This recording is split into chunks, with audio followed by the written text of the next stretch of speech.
Hello BookStack. Today we're going to talk about chapters 10, 11, and 12 of How to Read a Book.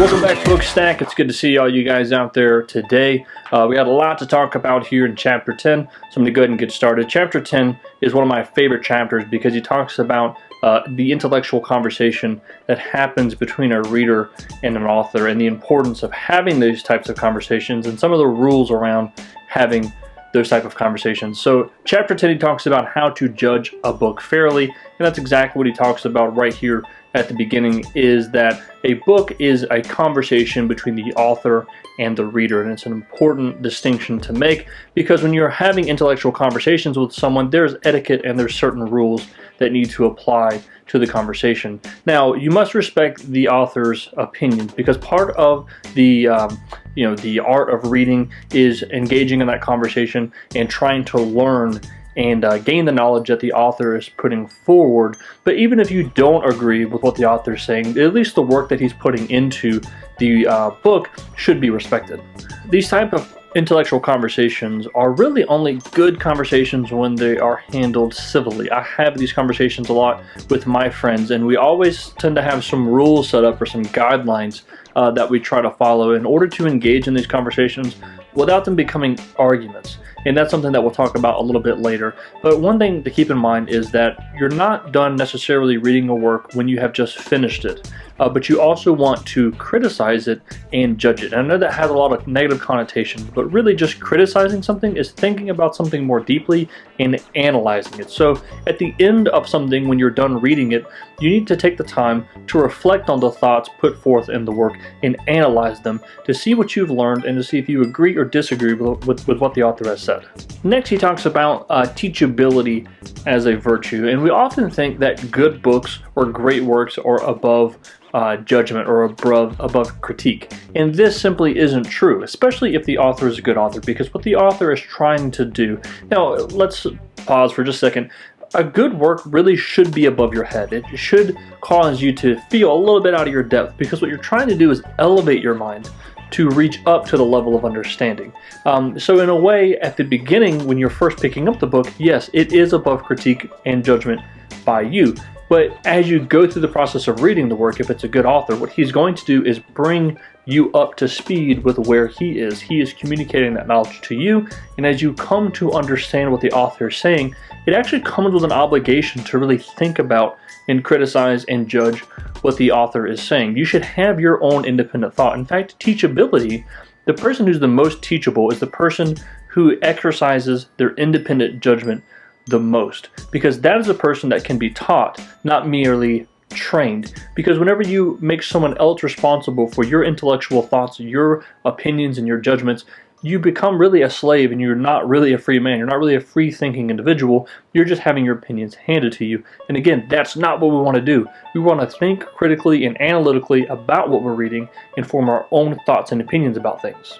Next, he talks about the role of rhetoric, and it's an important thing to understand, because if a person who's teaching or speaking or writing, they're not only writing or speaking to inform, they're also speaking and writing to persuade. And so it's very important to not be persuaded before we understand what's being said, because we can kind of get swept up into something that we're not really thinking about, and next thing you know, we're 4 or 5 steps in and we're in a place that we don't really want to be and that we don't really agree with.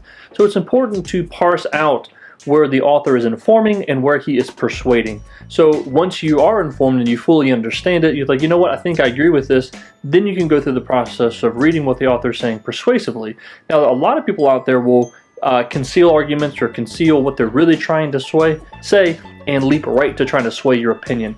And it's important not to be swept up, to recognize when you're trying to be persuaded and to make sure that you understand first before you're actually being persuaded, and before someone trying to convince you of something that you may or may not know whether or not you agree with yet.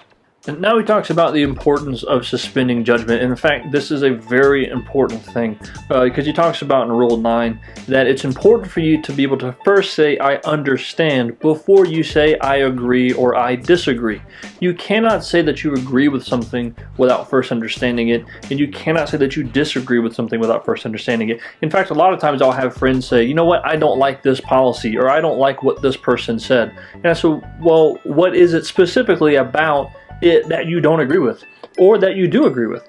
And a lot of times they have a hard time telling me exactly what it is that the person even said, much less the reasons why they agree or disagree. So it's important that we put thought into our opinions and put thoughts into our judgments. And I'm not telling a person that you have to agree with me, and I'm not saying that there's a right or wrong way necessarily to think about a particular thing.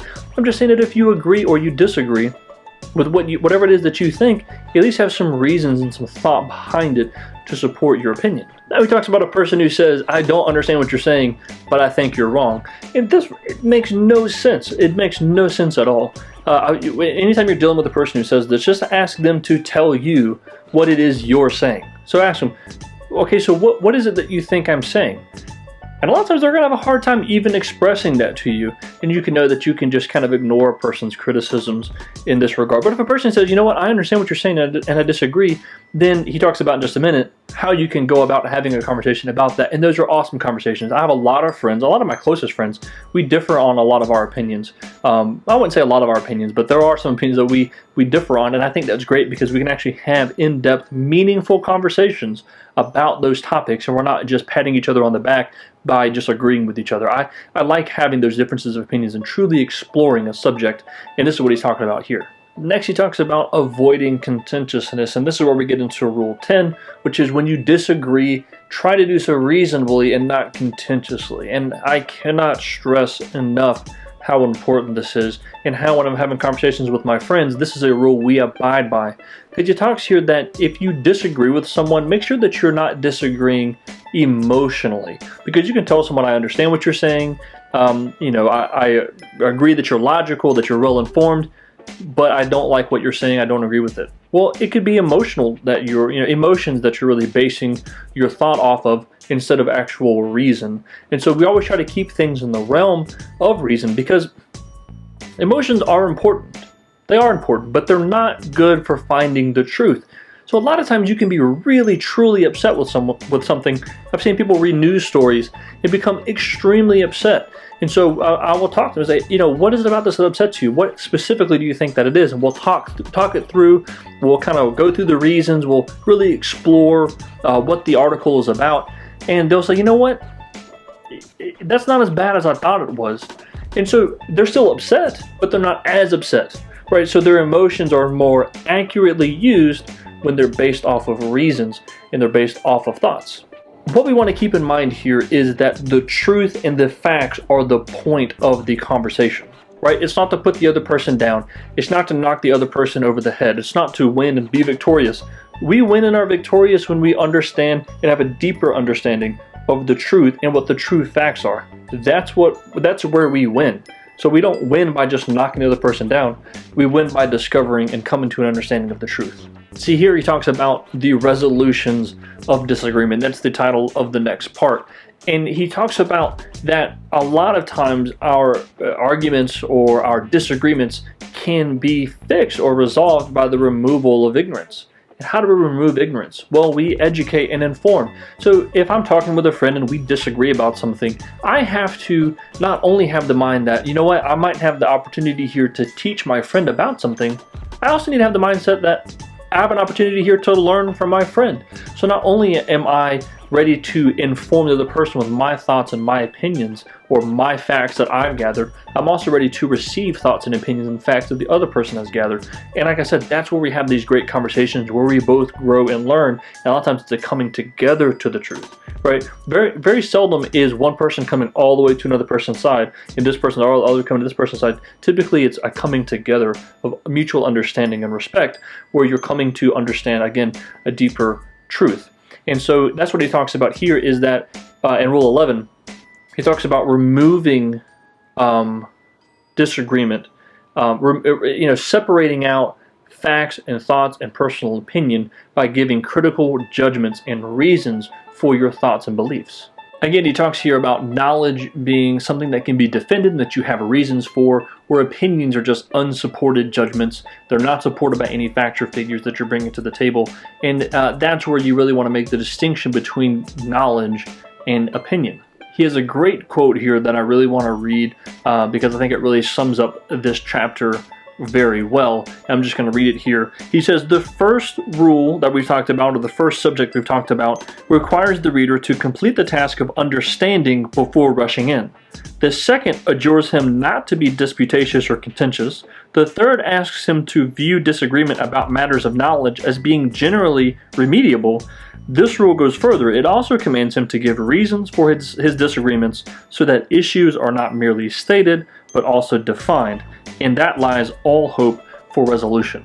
So I think that gives a really great overview for not only resolving arguments or disagreements in a book or with an author, but also with your friends and other people, strangers, politicians, whoever, newscasters, whoever it is that you're watching or reading at the time. This is a great way to make sure that you're being as logical and as thoughtful as you can be. Again, you don't want to rush in with emotion and just pummel the other person into the ground. You want to come in with an understanding heart of not only maybe you have the opportunity to inform another person, but to be taught as well. And this is something that you want to keep in mind. If you find that you're not going to be able to persuade this other person and they're coming in emotional and they're trying to wallop you, and you find yourself getting emotionally riled up, remove yourself from the situation. It's not again, your point of a conversation is to try to come to a mutual understanding and the truth. And if you find that's not going to happen, then there's no sense in having a conversation, because that's not what's going to occur. It's going to be an argument.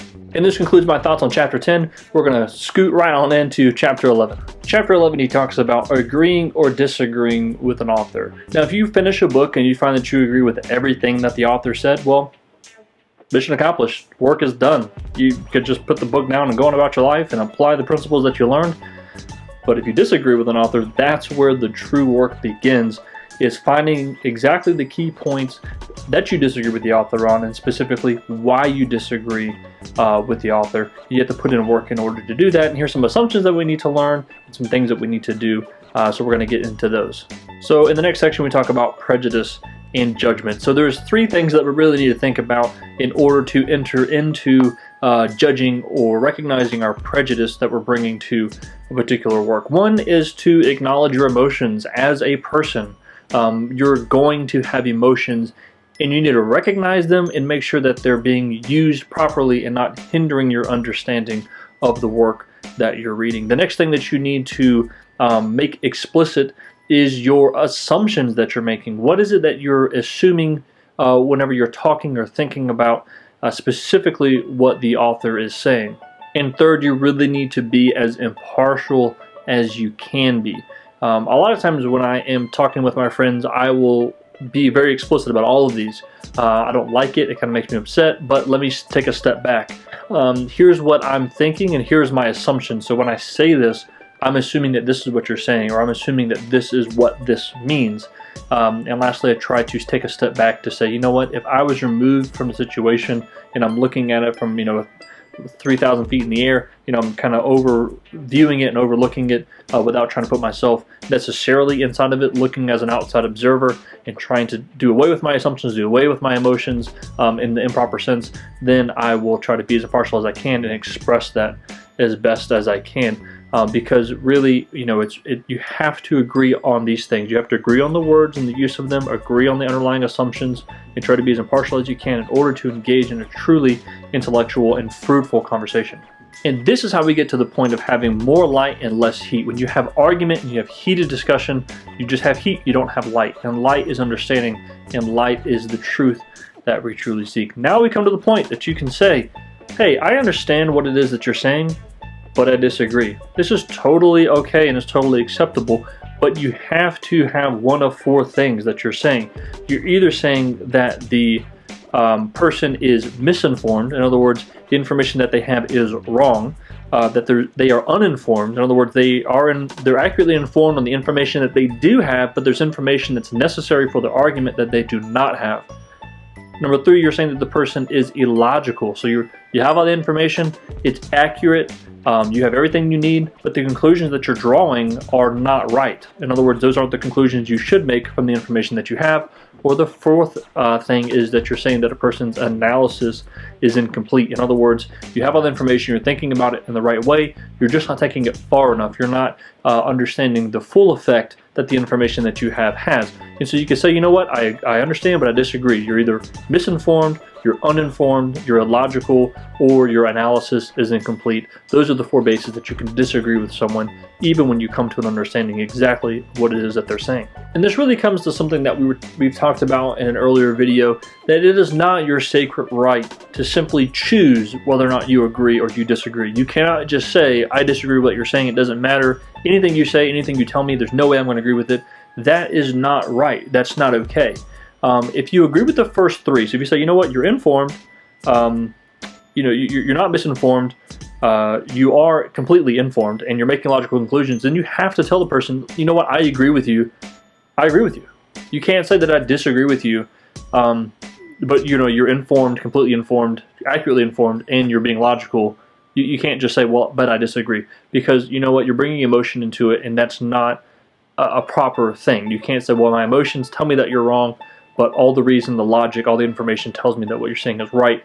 Then you're telling the person, I agree with you. It's contradictory to say, I agree with everything that you've said, but I disagree with that. Because by saying that a person is being logical, you're saying that you agree with their conclusions. So you're saying I agree with your conclusions, but I don't like them. You can say that, but you can't say I agree with your conclusions, but I disagree with your conclusions at the same time. You really have to investigate that, because that's not a logical statement that you can make. But the fourth thing you can say, you know what, I agree with you up to here, but I don't think that you've answered all the questions that this information implies. And so when you're analyzing this, you're going to have your own questions in your mind and your own judgments and your own independent thought. That's why it's important, because when you're judging and critiquing a work, it's important that you have that independent thought and independent questions that you're looking to have answered. That way you can accurately judge if an author's completeness. The third stage of analytical reading that we talk about is, okay, so if it's true, if what an author said is true and we completely agree with them, what of it? What's the point? What's the purpose? And then a good author is going to include, you know what, here's what you should do, or the lifestyle you should now have based off of your agreement with the precepts and the arguments and statements that have been made. It shouldn't have an effect on your life. It should have something outside of the book, outside the realm of the theory of the mind. It should have some meaningful impact on your life and change the way that you see the world in general and overall. So it's important that you look for that truth. It's important that you look for those steps now that you have received it. And so I'd also like to take a minute just to talk about, and he talks about it here at the end of the book, that you know what, this is an ideal performance. When we talk about all these rules for reading, this is like the peak. This is doing something perfectly. And do we do everything perfectly? No, we don't. So again, this is just really a guide for how to read well and how to read analytically, which is the point of what it is we're trying to do. So don't be overwhelmed or intimidated by all the things he's saying and all the different rules and all how I'm going to keep all this in mind. Because as you continue to go through and as you continue to read and be a better reader, again, you're going to do all of these things very naturally. So this really concludes my thoughts on Chapter 11. Next, we're going to move into Chapter 12, Aids to Reading. And I think that this is it's a pretty neat chapter. I learned some things that I didn't really know. You have some assumptions that you think, oh, I know how to use a dictionary. I know how to use an encyclopedia.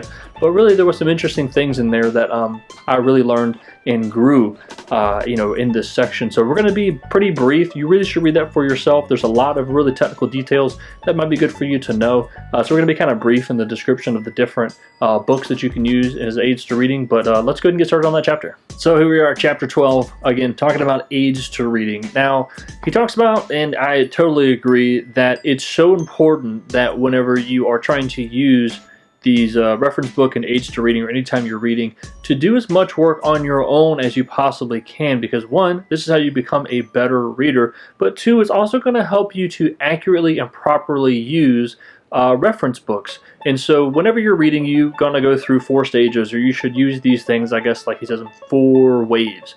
The first is going to be your common relevant experience that you've had with the material that you're reading. So that's your history, things that you've seen, that you know, that you've experienced, like I said. Number 2 is going to be other books. So the other books that you've read in this arena or of this type or around this subject, you should use those as kind of reference points to help build your understanding of the subject or the topic being discussed. The third, you're going to use abstracts and commentaries. The reason you're going to use these third is, you know what, people who write abstracts and commentaries aren't always accurate and always correct. So the more you know and the more work you've done on your own, is you can properly judge whether or not what a person's written on a commentary or an abstract is, one, accurate, or two, correct. Maybe it is or isn't even in the book, or maybe you completely thought a different way about the subject being discussed in the abstract or the commentary. And fourthly, you're going to use reference books. But again, if you have reference books, you're going to use them in reference to something that you've already done. So you have a work, or you have a book that you've already worked on, that you've already done, and now you're referencing something to help you gain more knowledge and insight about the book that you're reading. So he talks a little bit about the role of relevant experiences. So outside of things that are like scientific or mathematic, which you may need special experience in order to truly understand or comprehend, most of the books like history and philosophy, expositional works, things that are going to help, like self-help books, and then even fiction is going to really rely on your experience that you've had, because you're going to look back and say, you know what, a character went through this. Do I see that's how things work in the real world, or can I relate to what the author is saying? Or, dealing with history, I've been at this place and this is how it looks, and other books have told me that this is how it happens. And this is where we kind of move into using other works and other books to really gain a better understanding, because the more you read around the same subject, he talks about this in the last section, talks about topical reading, the more deeper understanding you're going to have about any one individual book or work that you read concerning that same subject. So next he moves into using commentaries and abstracts, and he says you should use these very sparingly, and you definitely should not use these before you read a book, because they could really skew and really change the way that you're viewing the book and experiencing it as you're reading it and as you're going through it. And we don't really want that, because that author's view may not be the right one, and you may miss something that you personally could have got out of the work by relying on the thoughts and opinions of someone who wrote a commentary or an abstract. But commentaries and abstracts are good for using after you finished a book, because they can help provide deeper and maybe a more well-rounded insight into a book that you had read previously. I talked about in one of the meetings that we had, one of the BOOKSTACK meetings, about reading the yellow wallpaper. We were talking about the yellow wallpaper and what the lady experienced, and the lady has like a psychotic break, and she has all these thoughts and opinions on her husband, and you're like, man, the husband maybe didn't do that correctly or didn't do that right. And then we were talking, and someone brought up the fact, you know what, the narrator, the wife, is having a psychotic break. Can we believe or trust anything that she says? It's like, wow, that really changed my whole opinion, the whole thought about the whole work, and it was something that I had experienced or caught after the work had finished. Another good thing to keep commentaries and these abstracts around is to jog your memory. So sometimes whenever you want to remember or you want to recall something about a particular book, sometimes it's kind of difficult to locate that precise location inside of a whole book that you had read, but having an abstract or a summary around, you can really find it more quickly and help jog your memory about the point or the thought that you wanted to recall. Now the next two sections he talks about is using a dictionary and using encyclopedias. Now again, this is an area that you think, oh, I know how to use that, and it really could be that you don't. Or you might have a general sense of how to use the dictionary, how to use an encyclopedia, but he gets very specific in how to use these things. So I recommend that you really go to those sections and read more in depth. He really gets into some good particulars. Obviously, hopefully, if you're watching this video, you have read the book. Just a few points that I do want to highlight is that it's important to know what you want to know before going to these books, before going to a dictionary, before going to an encyclopedia. You need to come in with a question. Don't go to them expecting them to just hand you or give you information. It's important to know what it is you want to know. And it's also important to know how to use them. Because if you're just looking for how to spell a word by dictionary, you may really be underusing a dictionary, because it's supposed to give you how to spell it, how to pronounce it, its etymology, where it comes from, what its definition is, what its several definitions are. And there are some dictionaries that tell you exactly what the word means. There are some that tell you exactly what the word means, but also the popular usage. And so sometimes when you're reading old books, again, they're going to be using words that maybe you don't understand or you don't know. It's good to go to a dictionary to get those words out. But you really want to use context as much as you can, because you don't want to be looking up 17 words per page every time you're reading. When it comes to encyclopedias is good for getting facts and figures, not for opinion. So if you want an opinion or a thought on a subject or a topic, an encyclopedia is not where you want to go. But you say, you know what, I want to know more about this, I want to know more about this period, or more about this character, or more about this time, or you know what, I think maybe some background will really help me, in this particular war, this particular city. That's what you're going to go to an encyclopedia for. You should really get facts and figures, things that are known to be true. Now sometimes there are things in there that aren't true, but it's things that were generally believed back in the day. Like they may have some of Aristotle's opinions on physics. Now a lot of them have been proven not to be true, but it may be good for you to know what at least they thought to be true when you're reading something from that particular period. So don't get caught up in thinking that it's just going to give you and hand you information. These are things that contain information, that it's important that you come in with a preconceived notion of what it is you want to know and why it's important to you, in order to use these things to their most effectiveness. And again, that's not the right way to say that, but if you want to use them in the most effective way possible, it's good to come to them with a preconceived notion of what it is you want to know. So you don't want to abuse them by not understanding how best to use them. Alright, so that really concludes my thoughts there on Chapter 12, Aids to Reading. I hope that you really enjoyed it. I thoroughly enjoyed it. I learned a lot. We're going to be having another BookStack meeting coming up. The details will be in the description below. I really hope that you can join us. Don't forget to like, comment, and subscribe. I appreciate everyone out there that's been participating with us and going through this book and watching the videos. I really appreciate it. You guys are great. I would love to hear from you. I'll put the email address in the description below, but I also want you to comment and tell me what it is you're liking, maybe what you're disliking, maybe what questions you have or which things you want to discuss. Also, again, ideas on the next book. I have some ideas and things I'm working through to maybe do the next book. It's definitely going to be a novel, so it's not going to be something that's as expository as this. So it's going to be something that's maybe a little bit more fun or easier to read. I appreciate you guys sticking with me and going through this one. I think it's been great. Hopefully you're learning a lot, but we're going to have a lot of fun with these next ones that we're doing. So again, hit that like button, leave a comment below, and please share these videos with your families and friends, and I will catch you in the next video.